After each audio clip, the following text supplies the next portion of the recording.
Le 26e sommet de l'Union africaine s'est ouvert à Addis-Abeba, la capitale éthiopienne. Les ministres africains des Affaires étrangères ont participé à la deuxième journée de réunion au siège de l'UA. Ils ont examiné une série de questions, y compris le programme du prochain sommet des chefs d'État.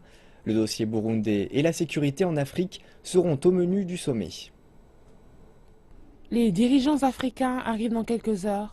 Les réunions de 2 jours des ministres des Affaires étrangères sont un prélude au sommet des chefs d'État.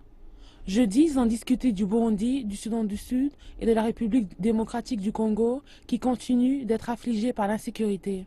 Le bilan des réunions est très clair. Ils ont exprimé leur soutien aux avancées réalisées dans le processus de paix en République du Soudan du Sud.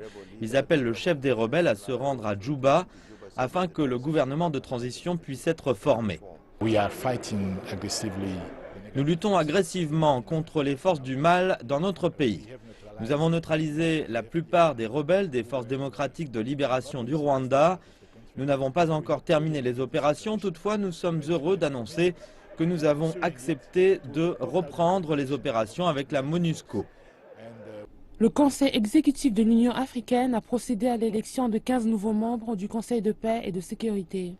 Les points à débattre ne manquent pas avant le sommet des chefs d'État et certains suscitent des préoccupations.